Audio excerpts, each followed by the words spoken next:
Hi,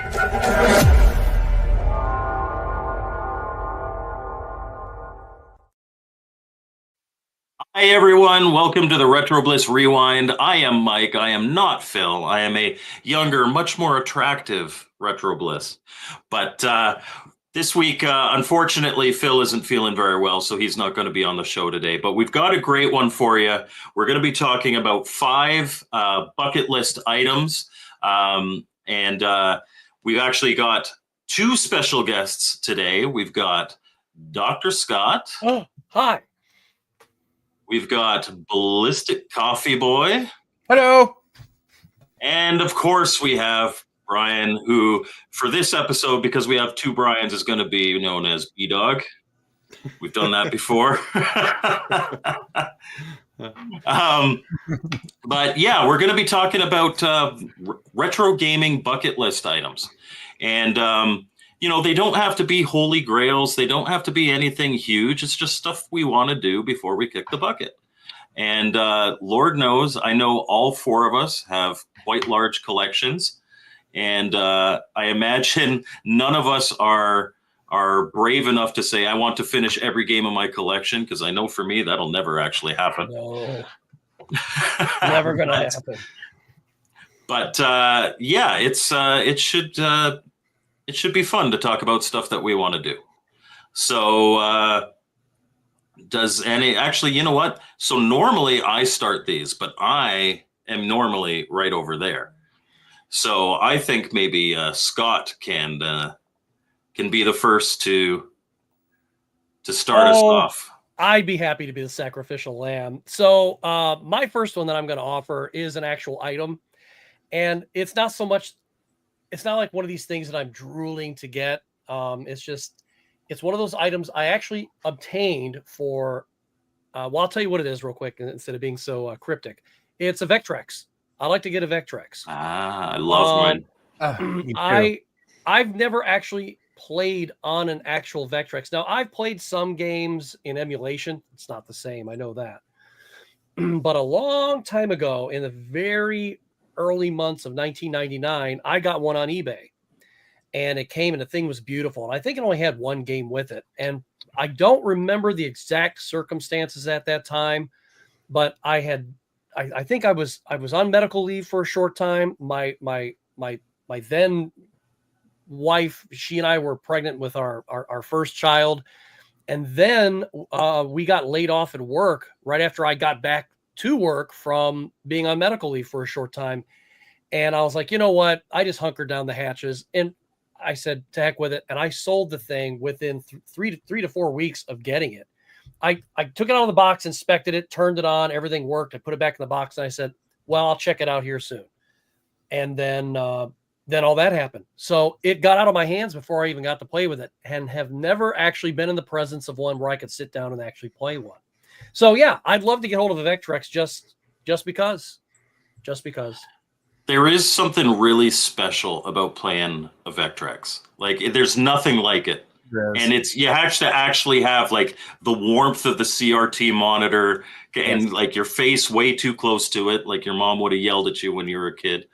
But it is a special system. It's a multi-sensory kind of experience. You have to feel that controller, and you have to hear that buzz. I was gonna say, hear the buzzing sound whenever you're playing. Everything. Hear the buzz. Yeah, you really do. You really do. I was thinking the same thing, Mike. It's one of those consoles you have to feel it, touch it, all that stuff. And the first time I ever saw one, I was at Hill's department store in Amherst, Ohio, and I was like, "What is this?" I mean, I that's when it came out. I was like, "This is so cool!" And ever since, I've wanted one. And I've seen some at, like, when I was at a Pittsburgh Gaming Expo. I forget the name of the guy. He had one of those arcade cabinets that he had modified the thing into an arcade cabinet, and he had another one. I did actually get to play with the thing, but yeah, it's just I don't know, it's just so cool. So that's what I got for the first one. That's not a bad one. All right, BCB, you're up. Gosh, let's see. I'm gonna take a look at my list. So the first one I have, I mean, most of mine. And these, I will say, these are in no particular order. It's not like we're counting down to our best one or anything like that. Yeah. Yeah, I wanted to also add it's. We were talking beforehand. I was kind of joking that Dr. Scott was the center square that always showed up. I thought that was and it got out of my head. Anyway, so taking a look at my list, and we love him is the thing. Taking a look at my list, gosh, a lot of mine have to do with having no time and being a content creator and putting out too many darn videos. So, hey Ted, good to see you guys. Awesome people in the chat. Gosh, I have the first one I have is make it to conventions and meet more folks. Now I know that's not a game, but it's in the gaming world. It's a thing I want to do. Yeah. I've never been to a gaming convention, guys, ever. I spent 20 years going to Doctor Who conventions. Is what I did, Mike. We will talk when we get off the air then. I had a lot of fun at the Doctor Who conventions, believe me. But yeah, I didn't go to gaming conventions. And when I got into games during the pandemic, we weren't traveling anywhere. Like when I got back into games and started my channel. Yeah. And so now I'm paying student loans and a house and a car payment. I don't have time. I can't afford to go to a convention. So I hope that one day I can, because there's content creators I want to meet. Like if I go into PAX East, I would have met everyone from Atari. I mean, it's just something I want to do. And I'm going to go right up to them and say, can I interview you? So it's, I want to do that so bad, but I can't afford it right now. So hopefully one day I will. Maybe if you hadn't bought a Switch 2 at launch. Maybe. I'm selling my old one to offset it at least half. So that's fair. I will say to Mr. Baseman, I mentioned it at the start, but Phil isn't feeling well today, so we brought the better Phil over here. The other gamer wearing a baseball cap. That's a good one. I haven't been to a ton of gaming conventions. I've been to Portland twice. I've been to Midwest Gaming Classic once, and I did the Pinball Expo last year. All of them, like it's awesome. And granted, I'm very small channel, but there's like 2 or 3 people, and they come up and they recognize you. You're like, hey, are you that guy? Yes, I am. And it makes you feel like a celebrity for a little bit. It's really awesome. They're a lot of fun. You absolutely should go. You should actually contact. Well, I was going to say, you should actually contact. There's probably some in your area that would have you as a guest. Yeah, like Comic-Con. And then that would offset your cost. They might not pay for everything, but they could offset your cost. I was going to say, there's that pinball convention. Was that in Texas? No, that was in Chicago. Okay, because there's one in Dallas I hear about too. There's one in Texas as well. So I could probably go to that one because it's 9 hours away drive. I go home all the time. So I'm gonna try to make. Well, especially if you know people that are in the vicinity. Like I'm going to try to get to Korg's this year in September, and I'll probably be crashing in the Bliss Cave. So, yeah, nice. The Bliss Cave. That sounds mysterious. Bliss Cave. Retro Bliss's basement. Is it a dungeon with like weapons, or is it? All right, B-Dog.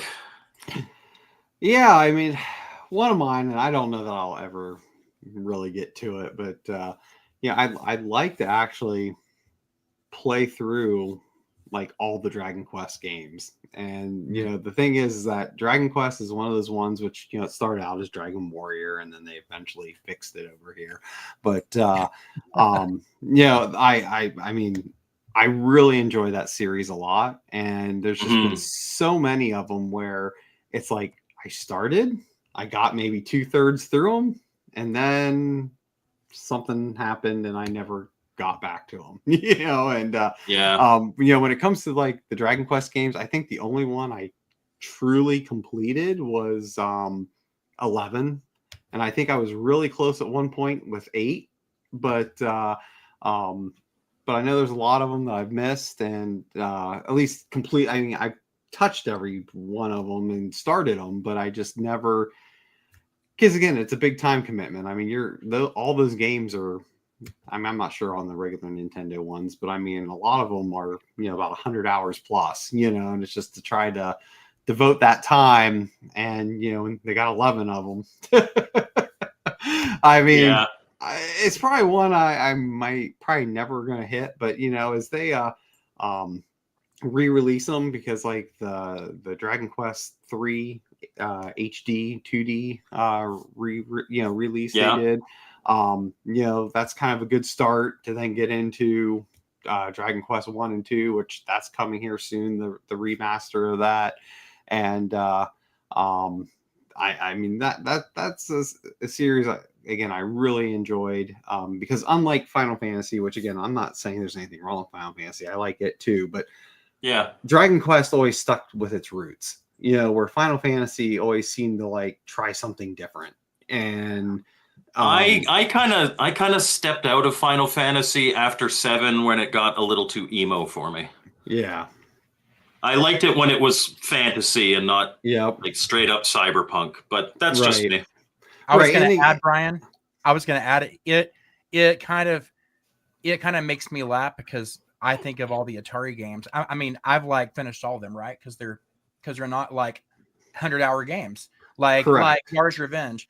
I can just dig in, play it, turn it off. I don't care. I'm playing it and I enjoy myself. So there's something to be said about games you can just get in, get out. And, without a doubt. But those games, that's like a life commitment, type of thing. Right. I don't have the time.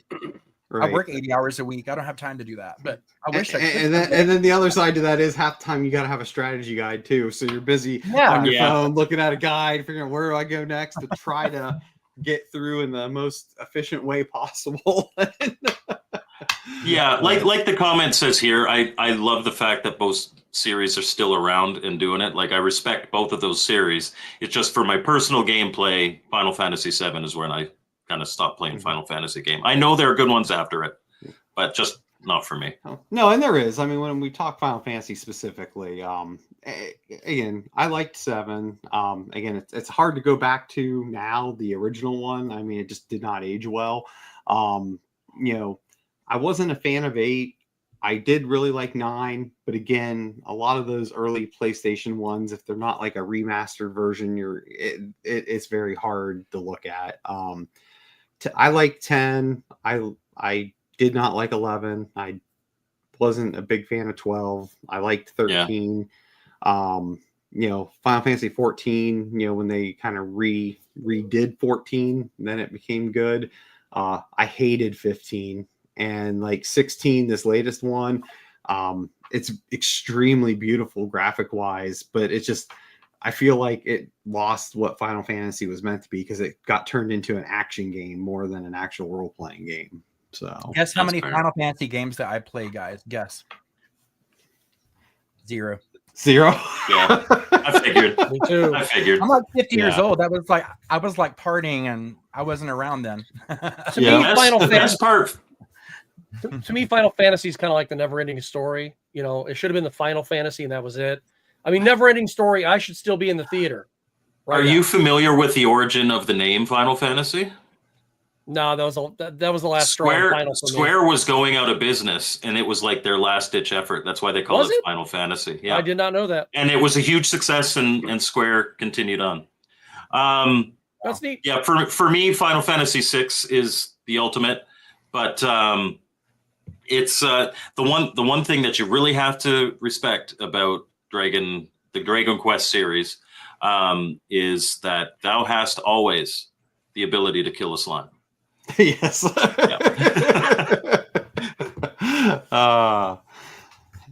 I really like the Breath of Fire series. Like I enjoyed the ones on the SNES, and 4 was one I also liked. It is. I just want to say to Mr. Postel here, it is still a PG show. I always run the chat, so since you're putting an asterisk there, okay, but not too many beat 'em and eat 'em jokes, okay? He's a Mystique rep. Yes, he is. He's selling him. So is it my turn? Yes. All right. So my first one, and this has been a goal for me for a long time. I want to get scores that would have gotten me every single Activision patch back in the day. Most of them like I have most of the Atari 2600 ones. A lot of them are not difficult to get.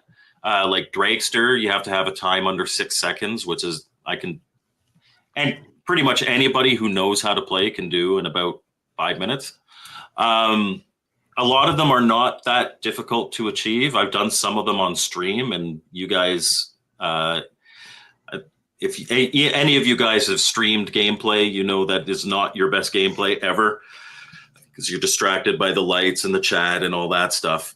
But yeah, I have most of them for 2600. I have about half of them for Intellivision. I don't have any of them for 5200, just because I haven't even tried yet.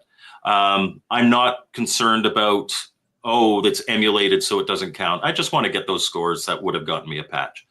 And some of them, though, are very difficult. If you go to the National Video Game Museum in Frisco, Texas, they have all the patches on the wall. All of them. That's cool. It would be even better if I could still mail to Activision and get patches. But it's a good place to see them all, to see what you're missing, or what. Yeah, like so I know, like on the Good Deal Games website, they have all of them listed with images of the patches, and that's what I've kind of always used as my chart. But like games like Space Shuttle, I have not even tried. I don't know how to play that game. I know what's involved. But that one's going to take some effort. But most of them are pretty attainable. So that's kind of, before I die, I want to be able to say I would have gotten every single patch based on my scores. Yeah. I dig that. That's a cool one. Yeah. And then you can put them all on a cool jacket. Well, I don't actually get the patches. I mean, I guess I could go on eBay and buy them all. But no, I mean, but if you were able to get them. Oh, yeah. Some of them are very expensive, though. Oh, yeah. Yeah. Because a few years ago, Well, see, my younger son, he really likes Dragster, and he loved Kaboom. And Dragster was like his favorite. And so I got a frame that's, I don't know, it's kind of like a longer, thinner frame, like a little shadow box, and I got the game boxed, and I also got just a cartridge by itself, and then I got hold of one of the patches, and one of them was a repro, one of them was not. And one year for Christmas, I gave him, in the frame, I gave him the Dragster, and he's like, "Oh, it's so cool."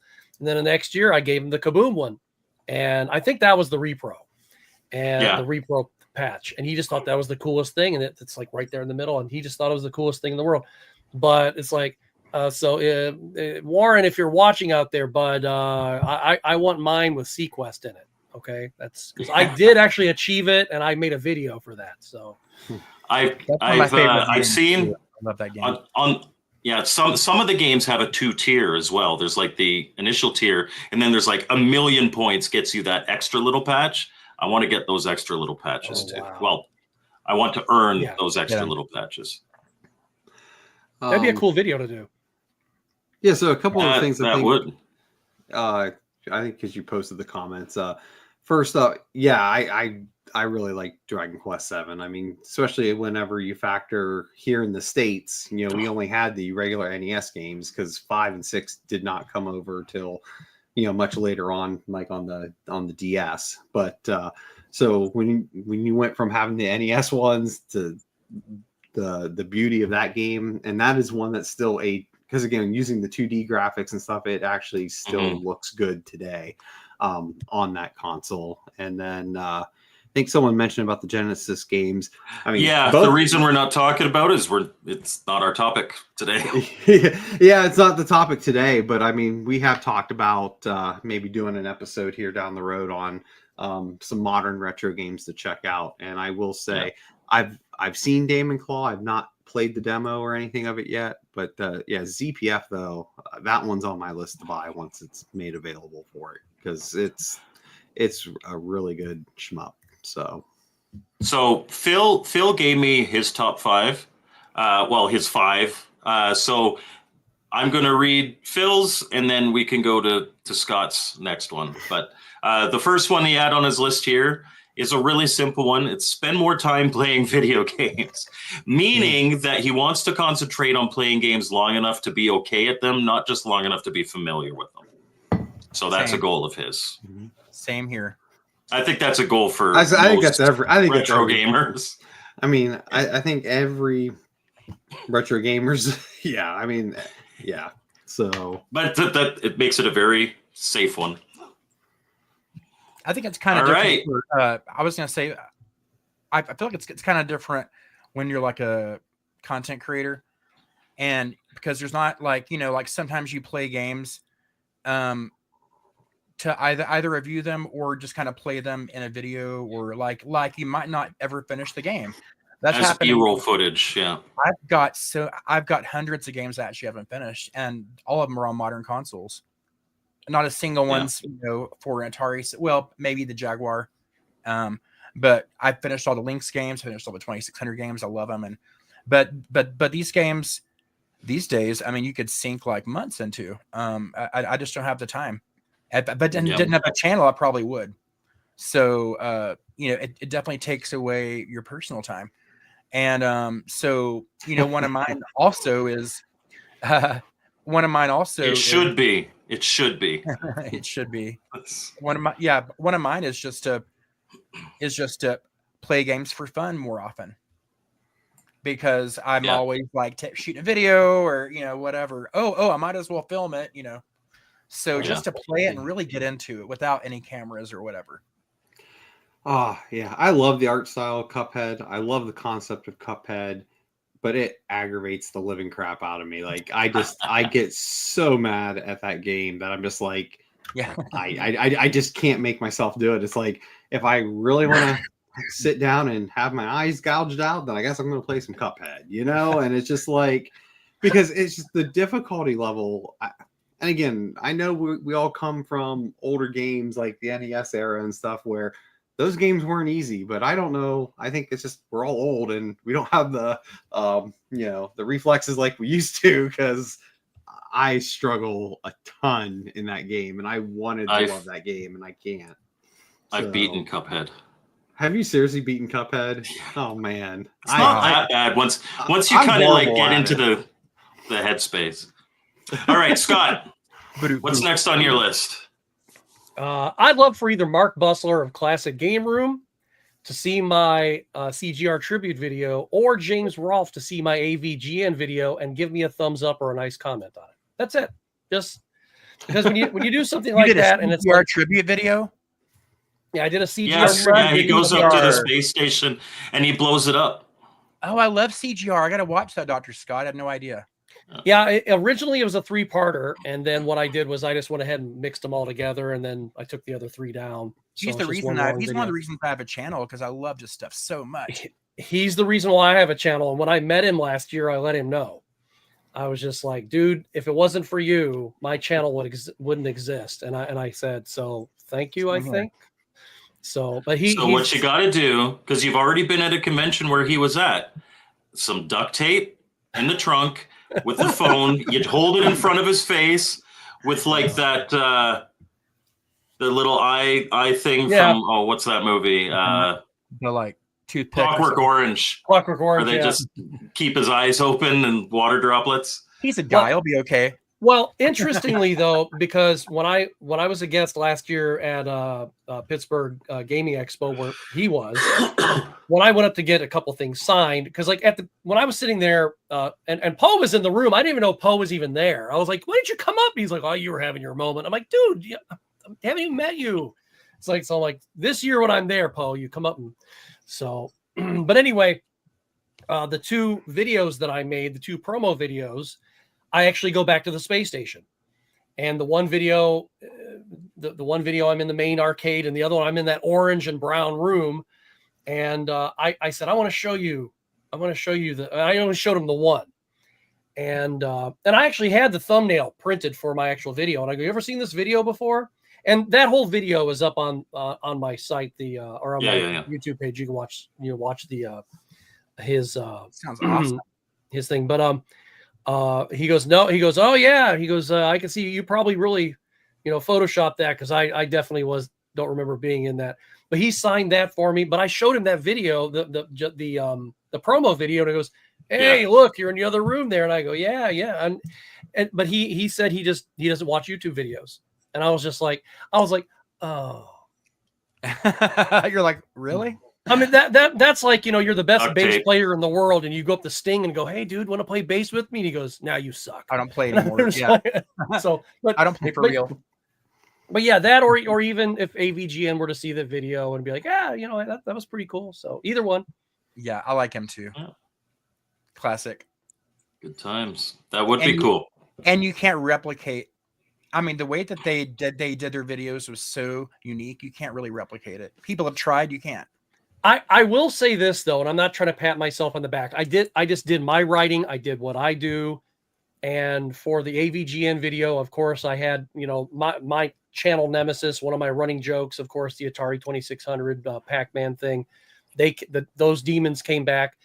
I actually had a couple of people pay very nice compliments on that video. And this was about 2 years ago. They said, I'll do that, Elbow Army. I'll tag him. They said this video was a better AVGN video than he's made in the last couple of years, and I was like, well, that was really nice. I was one of the ones that said that. Yeah, you were. Yes, I used to love the AVGNs, and then it's not that he's bad. It's just you can tell he's doing it for a paycheck now. Like he does. It's not something he cares to do anymore. He's gotten some new writers though, so he's been better like the last year, but those last couple of years have been just totally phoned in. So you know what? I got a new writer. It's my other hand. It's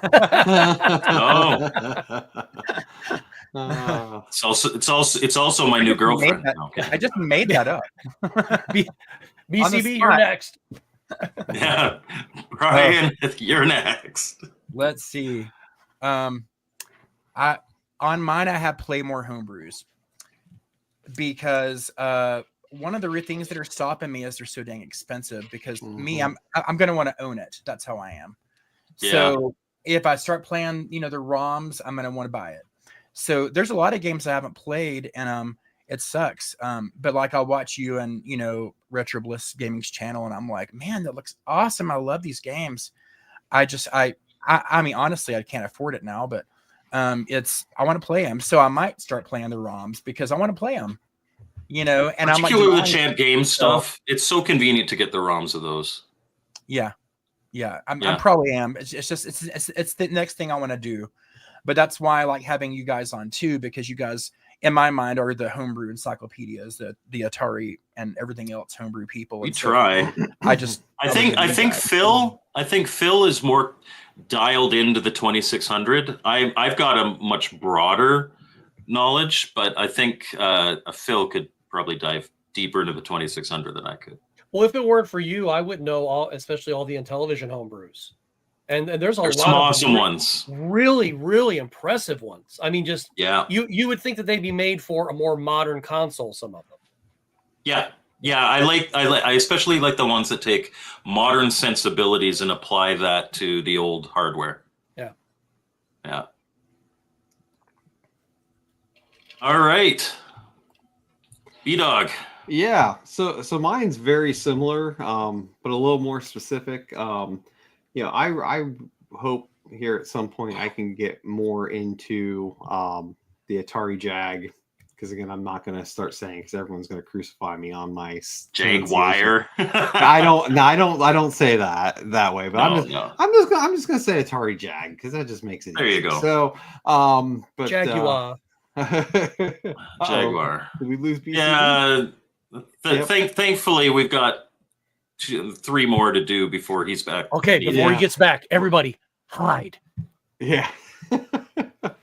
But no, I really would like to do play more Atari Jag homebrews, but again, the problem in many cases is just the cost.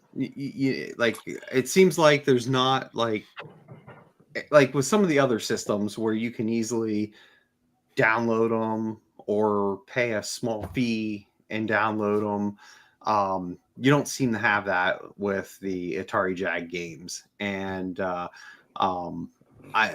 would, there's a lot of them that I really want to play, but like I don't want to necessarily spend, 70, $80, because it seems like $80 is becoming the new standard for Atari Jag homebrew physicals. Yeah. And it's just like the worst thing, and just kind of like we talked with the Nintendo Switch too. I'm not saying the $80 might not be justified, but man, if it ends up being a game you just don't really like and you just spent $80 on it, it's just kind of like hurts. a moment, where I spend $10, 15, maybe even 20 for a digital version.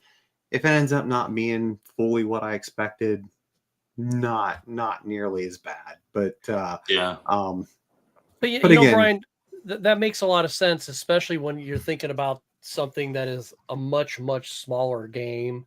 I mean, if you're spending $80 on a game that's like a Switch game, a PS5 game, an Xbox Series X game, something like that, something that's more modern, even if it's a bad game, it's going to be a very, very large game. But right. with something that's like for Jaguar or something, you're not getting as much game, even if it's a bad game. Well, you know what? Some Jaguar games, though, there's some from Songbird, I know, and I don't think they program them, but they license them. But Asteroid is a really good Metroid-style game. And that's Kings one of I Eden, really, like there are bigger games on the Jaguar for sure. And that's one I really want to play. But it's just like, man, I don't know that I want to put the money down though. I have it. It's good. It's worth the money. Okay. Yeah. Okay. I need to review it, but it's a longer game, so they're harder to review. Part of that too is because again, this is probably another episode in itself, but I speculate based on Atari's news about we're going to have more consoles coming.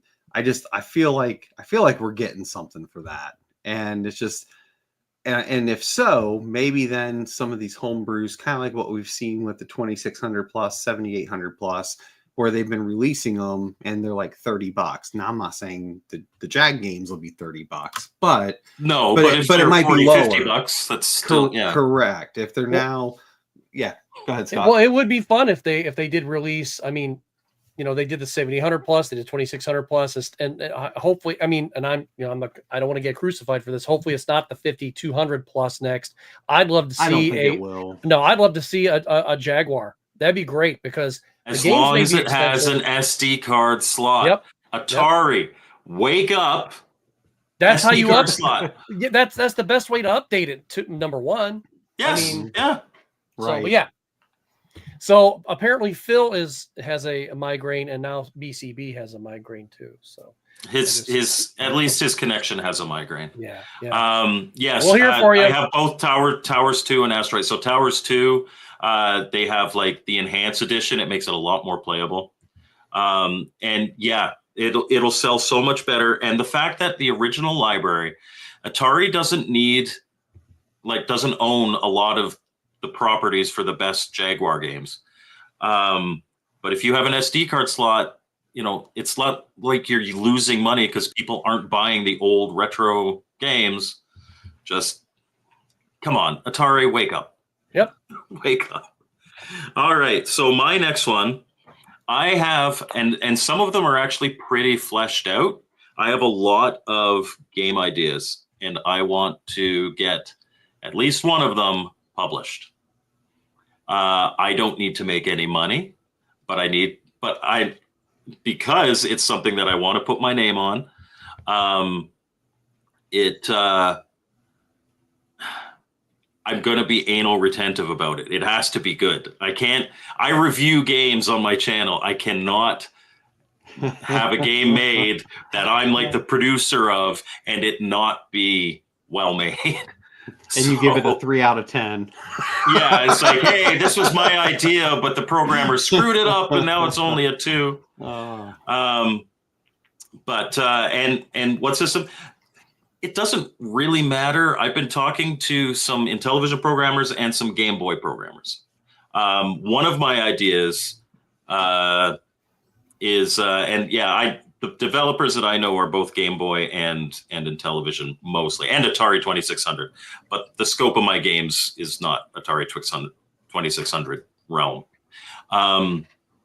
But there's one that I've got pretty damn fleshed out that I think would really work on either one of those. So, Interesting. and Mr. Postile says that Atari has allowed him to announce that their next console is going to be the Atari Nintendo Switch 2 Plus. So I know this completely derails things, but I just want to take a couple minutes on that comment. So again, when we talk about Atari with new consoles, like he just hear me out on this. And I apologize. I know I'm derailing tonight's show, but that's fair. But if they would make a PC handheld that's kind of quote unquote a sequel to the VCS, that they put emulation for their different Atari products while allowing you to add like the Steam store, things like that, I think they got something there. Yeah. But that's just me. So Albo asking kind of what genre. I've got a couple different genres. One is kind of survival horror. And the whole thing about like, it's not a long game, but there's 20 different endings. And then so the goal is to get all 20 different endings. Some are good, some are bad. Most are bad. And then I've got a couple simulation games and a couple action games. And like none of them are like groundbreaking or anything. They're just, and I'm all about atmosphere. So that's why the execution has to be good. Because something like the Pandora incident on Intellivision, it's survival horror in space on the Intellivision, and it does a really good job of making you feel that. And I would want these games, if I were to get them made and work with somebody, to have that kind of feeling. One of the fleshed out ones features Mike in a bikini driving topless tank shooting at Greta Thunberg. Yeah, you spoiled it. Okay, so Phil's next one is actually kind of similar, a little more involved. I have books on how to learn how to program, but I have no illusion that I'm ever going to actually.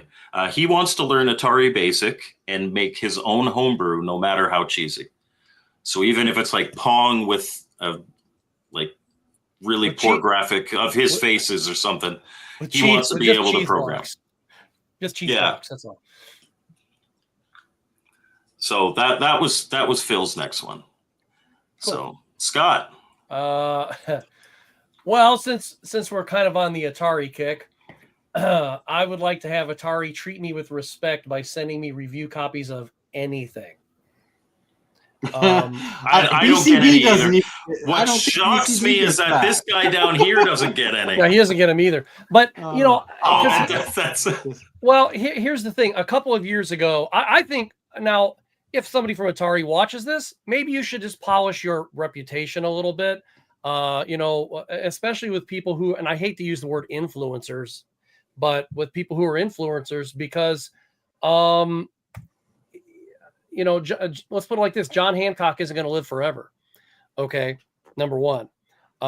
So you know, you can send stuff to him. Are you predicting John Hancock's demise? Well, prior to Atari's demise, I've predicted a lot of celebrities. I don't call him a celebrity. I mean, I like John a lot, but I don't consider him he's a celebrity in our community. But is internet famous doesn't count. None of us are celebrities. None of us ever will be. He's not immortal. I said that to John once. I said we don't want to test the immortal thing, do we? And he said, "Nah, let's not do that today." But one time I contacted Atari, and I might have told this story before. I contacted Atari about 2-3 years ago, and I can't exactly recall what it was. There was a game, one of their new digital games coming out. It was after the Yars one that came out. That Yars. I forget the name of it, but anyway, once that came out, I was like, well, there was something about to come out, and I said, hey, I'd like to get a review copy of that, and you know, review code or something like that. And I didn't know what department to send it to or whatever. And the next thing you know, I get a reply back from somebody, and they go, well, I'll send you up to the right department for that. And then they can, they'll contact you back. I'm like, okay. So then I get this other message back from whatever department that was. And they very nastily basically told me, just go buy it yourself then, if you want to review it. And I'm like, I mean, they did not say it in a very nice way. Well, and see, here's the thing there. Like I completely get it. Like, I know for some, they gave out those like 7,800 gift. Oh, they were the ultimate butt kissing of packages. Yes. Well, and again, I understand that you can't give those out to everyone. But like when I think about just review copies though, in the digital world that we're in, just a digital code for something. I mean, if they're giving out a code, yeah. I mean, I don't know what the fear there is, unless they're just afraid there might be a negative review. Maybe it's just, but I would feel like the more people you can get those out to, especially when it really doesn't cost you in the grand scheme of things, you would want to do that. But my guess is, on that same note, they don't want a bunch of mediocre reviews or bad reviews. Right. And and I understand I'm a smaller creator right now too, but when I asked them, I was much, much smaller then. Mm-hmm. And I also look at like this. There's nothing wrong with showing a little goodwill to somebody who might be larger later, because let's put it like this. Jason Lindsay isn't going to live forever either, and he also has an exit strategy. So I've been told. So, it's like, I'm not making threats or anything, but it's just like, if somebody were to come to me and say, like, let's say overnight, I have 100,000 subscribers and I finally got some decent views and stuff like that. And if they come to me and they go, oh, well, we'll love to kiss your butt now. And I'd be like, sure, you want to kiss my butt now, but you didn't want to kiss my butt then. So I don't ever want to kiss your butt. No, you don't. But on the flip I love side, how you keep a straight face with that, as you say. But I laugh at my own jokes anyway. But on the flip side of that coin, though, roughly about 6 or 8 months ago, I said, well, I'm going to reach out to them again. It's been a couple years. And I reached out to a completely different department, and this really lovely person, I forget who they were, what their name was.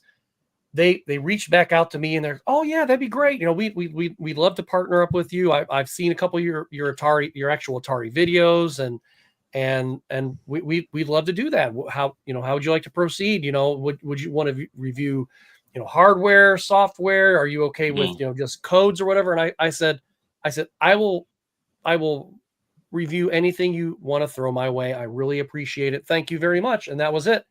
And then I think it was just a few months ago, I reached out to them because something new was coming out. I don't remember what. And I said, hey, I'd love to get a review code for this when it comes out. Silence. Radio silence. Now, I understand they have 1 million people contacting them and stuff. I totally get it.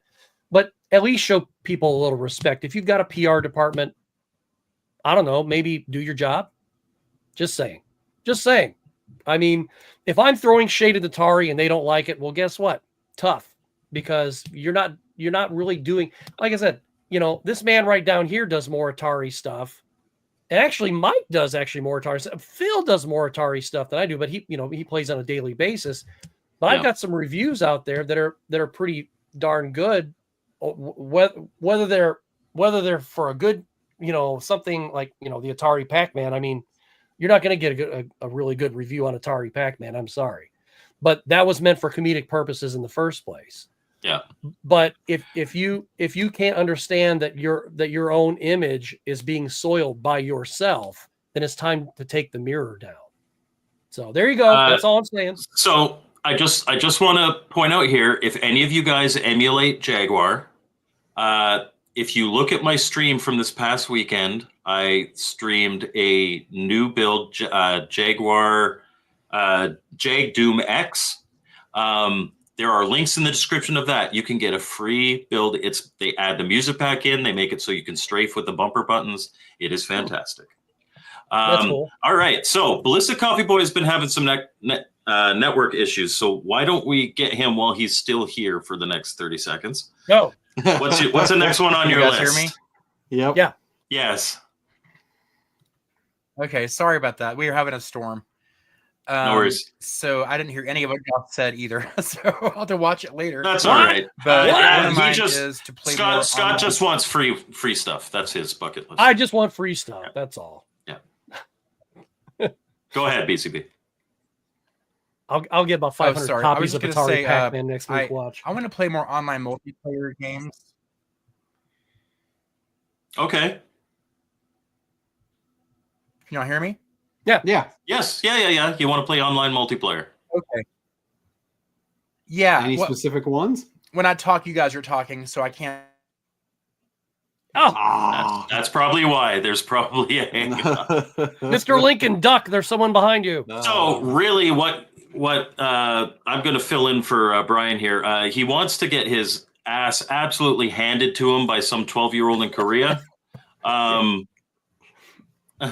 think he's popping back in here behind the stage. He might be done for the episode. Here we go. Okay. So, BCB, what games do you want to play online?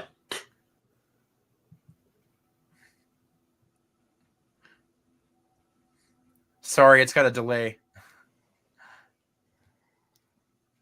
What games do you want to play online?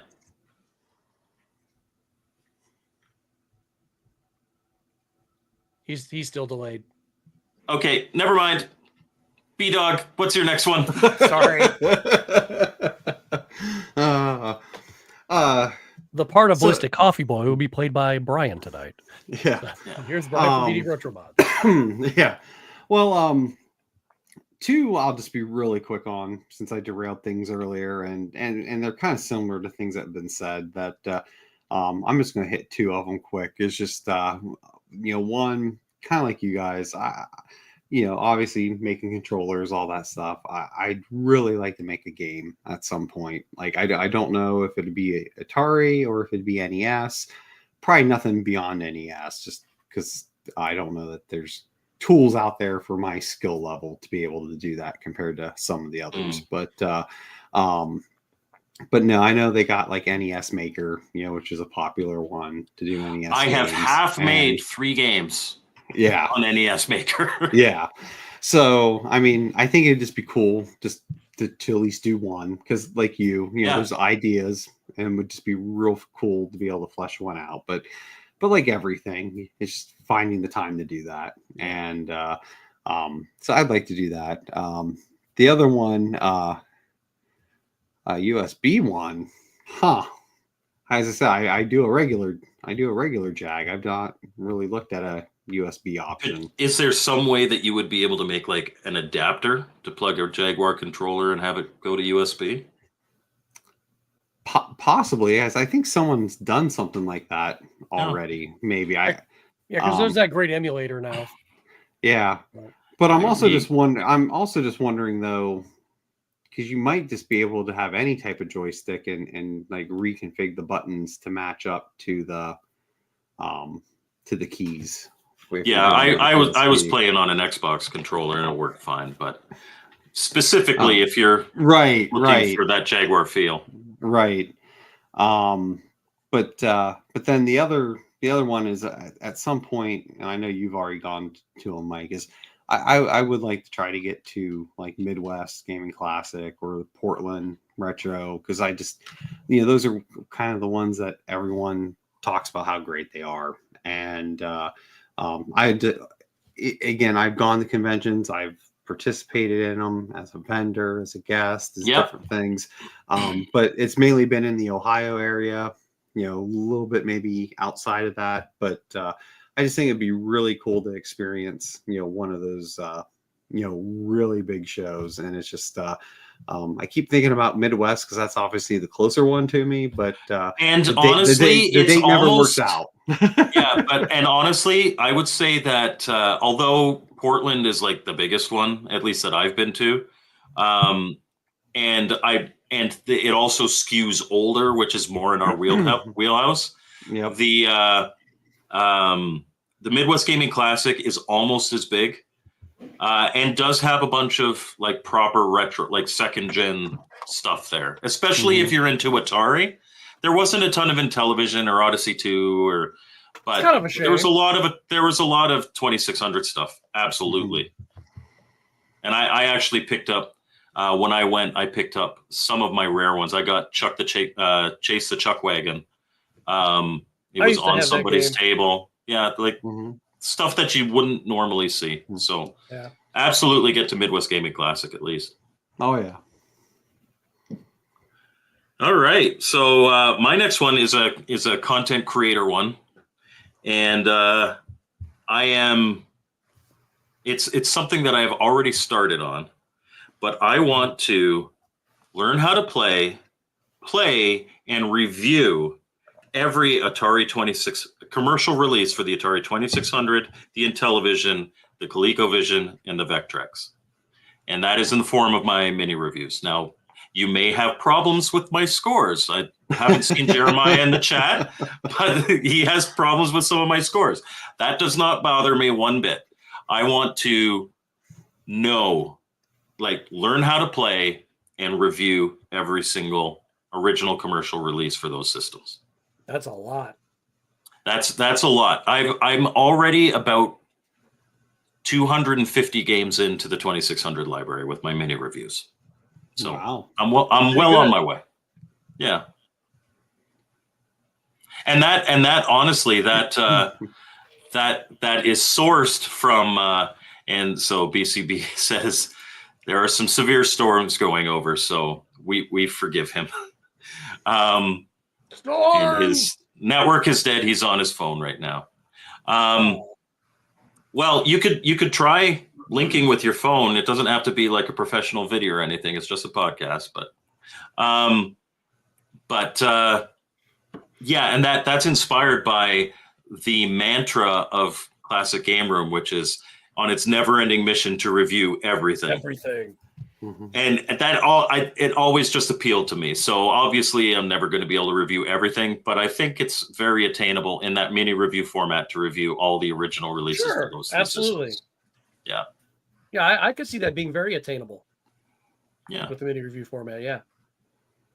So cool. All right. So Phil's next one. He says, get certain consoles for the collection, specifically the Vectrex, the Atari Jaguar, and the Neo Geo, among others. So he went from pricey to pricier to priciest. Man, we had talked about potentially doing our biggest regrets, and we kind of agreed that, it's all just I sold stuff for too little, or I didn't buy that when it was a lower price. I used to have 3 AESs, 4 Jaguars, and 2 Vectrexes. And I sold all the other ones for far less than they go now. Thankfully, I still have an AES. I have my Neo Geo CD as well. But yeah, I Jaguar, I have bought mine brand new and sold it years ago. Wish I never would have. Yeah.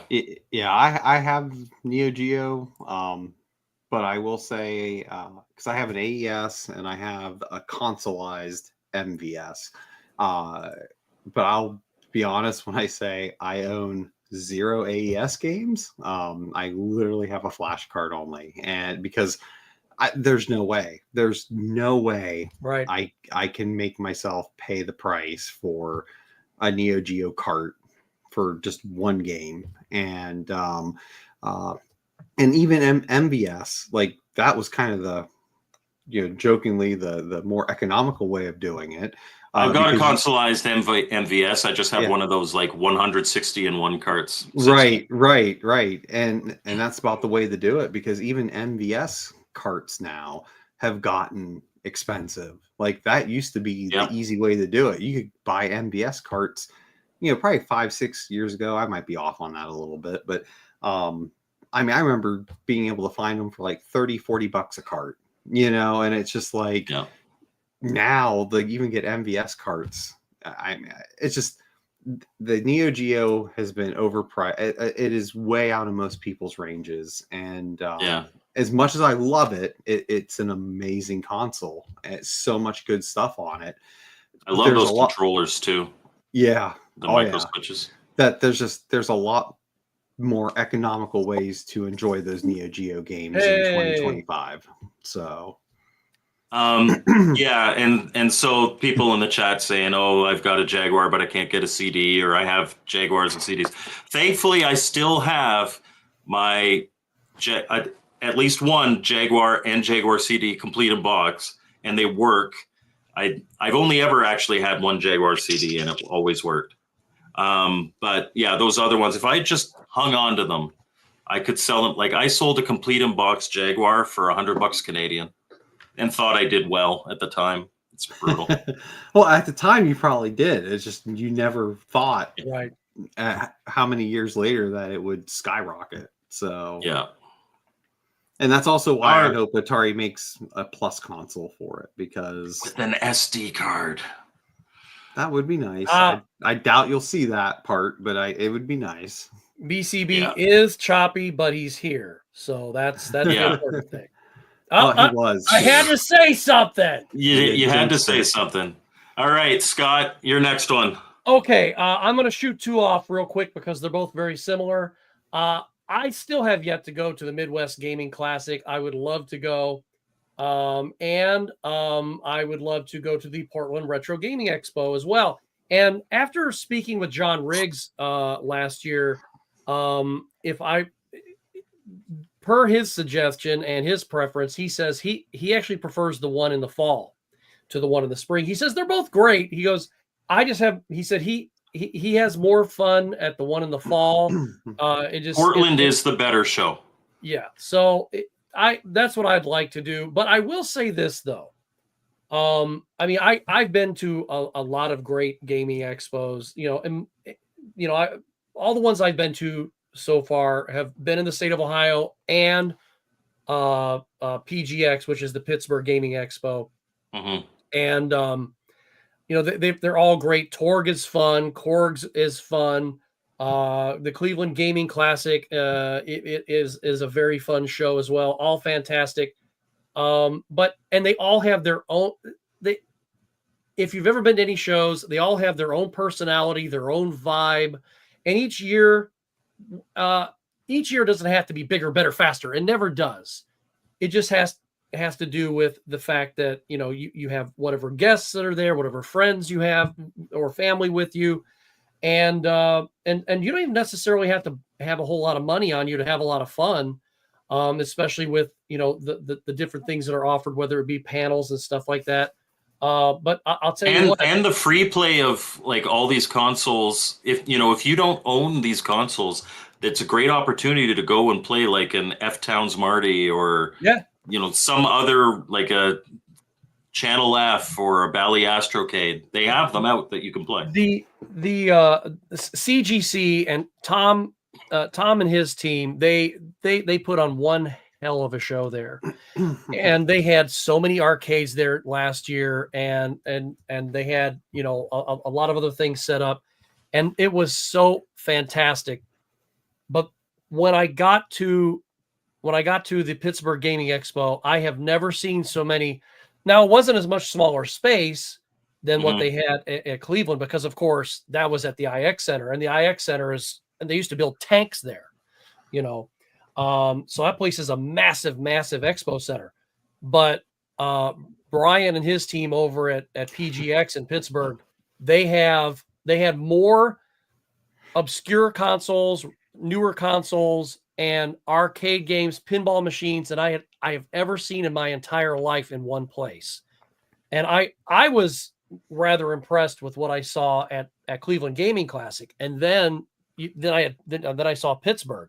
So if anything can be even bigger than that, like Midwest Gaming Classic or Portland Retro Gaming Expo, they're going to have to be really showing it up, because those shows, all the shows that I just mentioned, are all fantastic, and that's why I like to see those as well. You live in Ohio. Get yourself to Pastimes Arcade. Yeah. What is in that one place for like a $20 for the day blows every convention away for what it they is have on the floor. opposite. It is on the opposite end of the state, because I'm on the west end and it's on the east end. And I was just going to mention, gas. there is the Tech Buzz Gaming. There is there is Steven, you silly goose. Don't listen to that Scott guy. But I will. No, I do agree, though. I mean, that was one thing that's impressed me with both those shows, though, is their spread of their arcade free play pinball areas. I mean, both have been top notch, and I'm with you, Mike. Pastime Arcade is great. It's incredible. I wish it was a you little get to play closer arcades for me, from the but 50s. It's not that far, right? And that's what I was just going to say too. And all of a sudden, there's Steven with Tech Buzz. I was going to say, I'd love to get out there, and then he and I could, run the gamut in the place, whether we film or whatever. And, I'll tell you what, Steven, he's here in the chat, check out the Tech Buzz Gaming. He's got a great channel over there, and he's a great guy. And I can't wait to see him here real soon when the expo. Now, I got really lucky in that, Michael Thomason had a connection with the owner. And so we got in on a day that they were closed, and they gave me the key to the pinball cabinet so I could take the glass off and film. That's awesome. Awesome. It was really awesome. So we had the place to ourselves. Did they have a Doctor Who pinball machine there? Yep.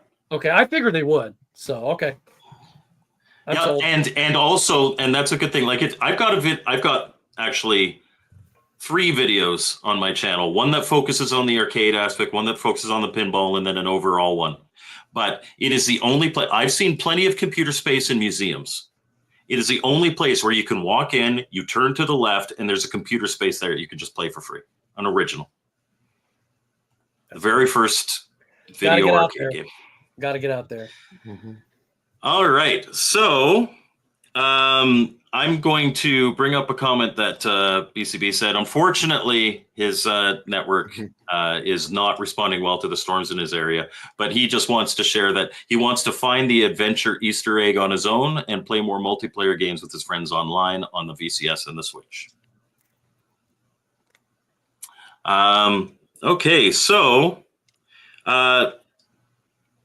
Brian, sorry, I was looking at my list. Brian, no, and I know we're getting to the end, so I'll be quick. I mean, my last one, because I know we had that, we're going for 5. That, my last one, not as widespread as the Dragon Quest one, a little more, probably the most realistic out of many of mine here tonight. But at some point, I'd really like to beat Ninja Gaiden on the NES because I keep getting toward the end, and I just can't get past the last stages. And one of these days it'll happen, but it's a pretty hard game. Now again, I got a lot of muscle memory through a lot of the levels, but just when you get to those last stages, it gets a little rough. But one of these days I hope to actually complete that one, because I really enjoy that game a lot on the NES. So I'm just checking stuff off of your bucket list. I've beaten Ninja Gaiden. Oh man, that one bird though was the bane of my existence. It's and in fairness, I beat it like 20 years ago. I'm not sure I could beat it now. I'd have to really play a lot again. Well, and I even tried with the whole Switch Online stuff. I thought, well, maybe this will make it a little bit more reasonable to happen, with being able to rewind it, and stuff. But no, no. It's there. I've got a list of games that I'd like to beat. I didn't actually put any of them on this, aside from the whole patches thing. But Ninja Gaiden that's an attainable goal. You need to just keep playing it, like we did as kids. Exactly. Like that. Exactly. That's why. Like I haven't played Contra in probably about 10 years, but I feel that after 1 or 2 deaths, I could play it blindfolded, because I played that so much as a kid. I could beat it without using a single continue. I've never done it without dying, but I've never had. I used to not have to use a continue, just because it's all muscle memory. Oh yeah. Yeah. So my next one is, so I have a very large video game collection, and one thing that I would like to do is start completing collections. I've got probably 4 or 5 different sets that are within 5 games of being finished. But because I'm not focused, or because I don't want to spend that much money on one game, which then ends up being twice as expensive a couple of years later, it has prevented me from doing that. And I want to start to dial down and focus and actually complete a couple of collections. So, and the easiest one at least you would think the easiest one to do, the Game Wave, a rare, like it came out a couple, when you went to those bars and they'd have those trivia games and you have a controller with like 4 buttons on it and you get to pick A, B, C, or D. It was like a console that was that, and it only ever had 13 games. I've got 12 of them. One game I have never been able to find, not even on eBay. Not that I look all the time, but like every couple of months I do a search on eBay. There is a Game Wave game for VeggieTales that I have never seen for sale ever in my entire life. If anybody watching this podcast knows where I can get VeggieTales for the Game Wave, contact me, because I've got 2 of the systems, I've got the extra controllers, I've got all the other 12 games, but one game away and I just can't find it. And it's not like it would be expensive. It's probably like a $10 thing because nobody collects Game Wave. But yeah, so there's that. Master System, I'm like 3 games away from the North American set. Odyssey 2, all I need is Power Lords. My 5200 set, I'm like probably about 8 games away from that. 7800 set, I'm probably about 10 games away. Like there's a lot of sets that are close that I just have to get those last few and then they'd be done, but I need to focus. Yeah, but it's also hard too, because some of those that, you're obviously missing are expensive ones. Yeah. They're very expensive ones. And then I'm not saying all of them, but a lot of those very expensive ones aren't necessarily the best games. And so then it's just like, oh, I just spent that said dollar amount on that game just to complete it, and I'm probably never going to play it because I don't really like it. Well, and here's the thing, like Power Lords, he says Power Lords is great. I know it's not. It's not a great game. But let's be completely honest. For $300, I could have that game, and to me, that's not ridiculous. That's not ridiculous. I could finish that set. I'm never going to get stadium events for the NES. No. Even if I found it in a thrift store for $2, I would instantly sell it because I can use the money far more than I can use a game on my shelf. Absolutely. Right? That game is not even close to being worth $300.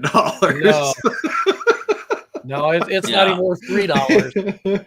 Yeah, and like the Master System games, I'm missing. I know Golden Axe Warrior. I think like it's a pricier one, a few pricier ones, but I do have Sonic and I do have Buster Douglas. So like I have Golden Axe Warrior is one of them. But and the other thing that, not for all of these, but for Master System and Odyssey 2, I only collect complete in box. Yes. They have to be complete in box, which makes them a lot more expensive. Yeah. I'm the same way. When I buy any of those Sega, anything that was in a plastic clamshell, I gotta have it complete. Like if it was in a cardboard box, I'm just like, whatever, I'll go loose on it. But well, it's like my copy of Jungle Strike I have for the Genesis. I have it complete in the crappy Mexican box, cheap box, but I want to upgrade and get the one with the shell, like I used to have when I was a kid. So yeah, I have that one loose. I have a lot of complete in box 5200, but it's not one of those systems that I have to have complete in boxes. Like loose is fine. But anyhow, the one here from Phil was he wants to expand his Atari and television homebrew collections, which is a never-ending journey, really. Especially I think he does that on a weekly basis, doesn't he? yeah, on a retirement income. I don't know how he does it. And but he must be very comfortable on the couch. So that's all I have to say about that. That's right. All right, Scott, I think we're on the last one, or was that our last one? No, that was it. Midwest and Portland, where I combined 2 into 1. You combine them, okay. And Brian, you got any more? Nope.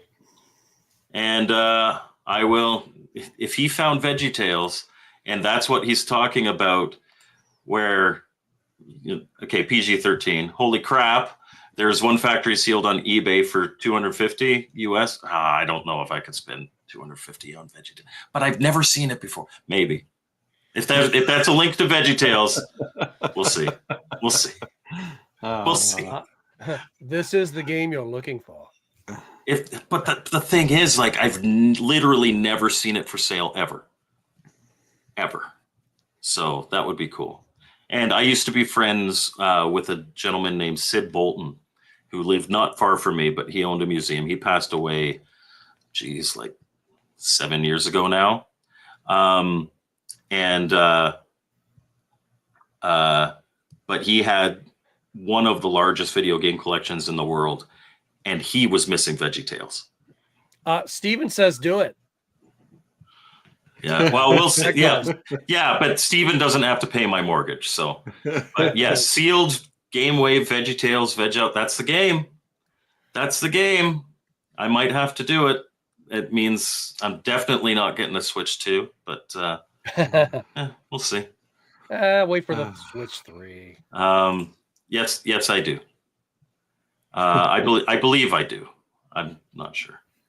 And I love this comment here, Mr. Posa. Since we're just wrapping up here and having fun, I'm on a fixed income, but here's my 50 new homebrews that I got today. Retro Bliss.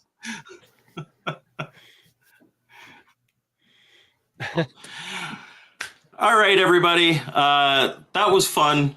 Just kind of talking about stuff that we want to do. I had a great time. I think. Oh yeah. Hope you guys did as well. Tolbat, yes. I wish it was too, but I might have to get that. This was a lot of fun. We hope Phil gets better soon. Yes, absolutely. And we'll see you next week. I'm not entirely sure what we'll be talking about, but we'll figure that out and we'll get it up. And we'll see you next week on the Retro Bliss Rewind podcast. Thanks, guys.